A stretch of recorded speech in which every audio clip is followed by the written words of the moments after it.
Price the lord. ದೇವರ ಮಹಾಪರಿಶುದ್ಧವಾದ ನಾಮಕ್ಕೆ ಸ್ತೋತ್ರ ಉಂಟಾಗಲಿ. ನಮ್ಮ ದೇವರು ಒಳ್ಳೆಯವರು ಮತ್ತು ಒಳ್ಳೆಯದನ್ನೇ ಮಾಡುವವರಾಗಿದ್ದಾರೆ ಪ್ರಿಯರೇ. ಈ ದಿನದ ವಾಕ್ಯವನ್ನ ನಾವು ಧ್ಯಾನಿಸೋಣ. ಕೀರ್ತನೆಗಳು 119ನೇ ಅಧ್ಯಾಯ 37ರಲ್ಲಿ ಹೀಗೆ ಬರೆದಿದೆ: ವ್ಯರ್ಥ ಕಾರ್ಯಗಳಲ್ಲಿ ದೃಷ್ಟಿ ಇಡದಂತೆ ನನ್ನನ್ನು ಕಾಪಾಡು, ನಿನ್ನ ಮಾರ್ಗದಲ್ಲಿ ನಡೆಯುವಂತೆ ನನ್ನನ್ನು ಚೈತನ್ಯಗೊಳಿಸು. ಪ್ರೀತಿಯ ದೇವಜನರೇ, ದೇವ ಭಕ್ತನು ಸತ್ಯವೇದದಲ್ಲಿ ಹೀಗೆ ಹೇಳ್ತಾ ಇದ್ದಾನೆ, ವ್ಯರ್ಥ ಕಾರ್ಯಗಳಲ್ಲಿ ದೃಷ್ಟಿ ಇಡದಂತೆ ನನ್ನನ್ನು ಕಾಪಾಡು ಎಂಬುದಾಗಿ. ಆದರೆ ಈ ಲೋಕದಲ್ಲಿ ನಾವುಗಳು ಏನ್ ಮಾಡ್ತಾ ಇದ್ದೇವೆ?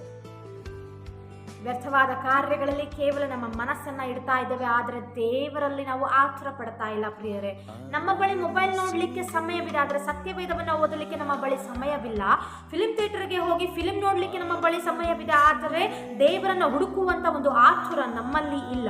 ರೀಲ್ಸ್ಗಳನ್ನ ಮಾಡ್ಲಿಕ್ಕೆ ನಮ್ಮ ಬಳಿ ಸಮಯವಿದೆ, ಆದರೆ ದೇವರನ್ನ ನೋಡುವಂತ, ದೇವರೊಂದಿಗೆ ಮಾತನಾಡುವಂತ ಒಂದು ಕುತೂಹಲ ನಮ್ಮಲ್ಲಿ ಇಲ್ಲ ಪ್ರಿಯರೇ. ಈ ಲೋಕದ ಆಸೆ ಪಾಸೆಗಳಿಗೆ ಒಳಗಾಗಿ, ಈ ಲೋಕದ ನಾಟಕವಾದ ಪ್ರೀತಿಗೆ ನಾವು ಮೋಸ ಹೋಗಿ ನಾವೇನ್ ಮಾಡ್ತಾ ಇದ್ದೇವೆ? ದೇವರಿಂದ ದೂರ ಆಗ್ತಾ ಬರ್ತಾ ಇದ್ದೇವೆ ಪ್ರಿಯರೇ. ಆದರೆ ದೇವರ ಭಕ್ತನು ಹೀಗೆ ಹೇಳ್ತಾ ಇದ್ದಾನೆ, ವ್ಯರ್ಥ ಕಾರ್ಯದಲ್ಲಿ ದೃಷ್ಟಿ ಇಡದಂತೆ ನನ್ನನ್ನು ಕಾಪಾಡು, ನಿನ್ನ ಮಾರ್ಗದಲ್ಲಿ ನಡೆಯುವಂತೆ ನನ್ನನ್ನು ಚೈತನ್ಯಗೊಳಿಸು ಎಂಬುದಾಗಿ.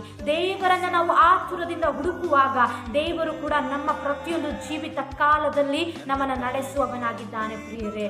ದೇವರ ಒಂದು ನಿಯಮಗಳನ್ನು ನಾವು ಪ್ರೀತಿಸುವಾಗ, ಆತನು ನಮ್ಮನ್ನು ಪ್ರೀತಿಸಿದ ಮೇರೆಗೆ ದೇವರ ಒಂದು ಪ್ರೀತಿಯನ್ನು ನಾವು ಇತರರಿಗೆ ಹಂಚುವಾಗ, ಸತ್ಯವೇದವನ್ನು ಓದುವಾಗ ದೇವರು ನಮ್ಮೊಂದಿಗೆ ಪ್ರತಿದಿನ ಪ್ರತಿ ಕ್ಷಣ ಮಾತನಾಡುವವನಾಗಿದ್ದಾನೆ ಪ್ರಿಯರೇ. ಈ ಲೋಕದ ವ್ಯವಹಾರಗಳಲ್ಲಿ ಒಳಗಾಗದಂತೆ ನಮ್ಮನ್ನ ನಾವು ದೇವರಿಗೆ ಒಪ್ಪಿಸಿಕೊಟ್ಟು ಆತನು ನುಡಿದಂತೆ ನಾವು ಪ್ರತಿದಿನ ದೇವರ ಚಿತ್ತಾನುಸಾರವಾಗಿ ನಡೆಯುವಾಗ ದೇವರು ನಮ್ಮನ್ನ ಉತ್ತಮ ರೀತಿಯಲ್ಲಿ ಬೆಳೆಸುವವನಾಗಿದ್ದಾನೆ ಪ್ರಿಯರೇ.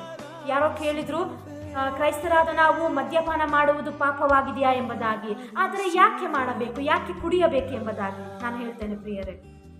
ಇಲ್ಲಿ 36ನೇ ವಚನದಲ್ಲಿ ಹೀಗೆ ಬರೆದದ್ದೇ, ನನ್ನ ಮನಸ್ಸನ್ನ ದ್ರವ್ಯಾಸೆಗಲ್ಲ ನಿನ್ನ ಕಟ್ಟಳೆಗಳಿಗೆ ತಿರುಗಿಸು ಎಂಬುದಾಗಿ. ಕುಡಿಕತನ ಅದು ಏನ್ ಮಾಡ್ತದೆ? ನಮಗೆ ಫಟಿಂಗತನವನ್ನು ಹುಟ್ಟಿಸುವಂತದ್ದಾಗಿದೆ ಪ್ರಿಯರೇ. ಆದರೆ ಕ್ರೈಸ್ತರಾದ ನಾವು, ದೇವರ ಮಕ್ಕಳಾಗಿರುವಂತ ನಾವು, ಈ ಲೋಕದ ಕೆಟ್ಟ ಕಾರ್ಯಗಳಿಗೆ ಮನಸ್ಸನ್ನ ಇಡದೆ ಕೇವಲ ನಮ್ಮ ಮನಸ್ಸು ಏನಾಗಿರ್ಬೇಕು? ದೇವರ ಮೇಲೆ ದೃಷ್ಟಿ ಇಡುವಂತದ್ದಾಗಿರಬೇಕು ಪ್ರಿಯರೇ. ಈ ವಾಕ್ಯದ ಮೂಲಕವಾಗಿ ದೇವರು ನಿಮ್ಮನ್ನ ಆಶೀರ್ವಾದ ಮಾಡಲಿ, ನಿಮ್ಮೊಂದಿಗಿರಲಿ. ಆಮೇಲೆ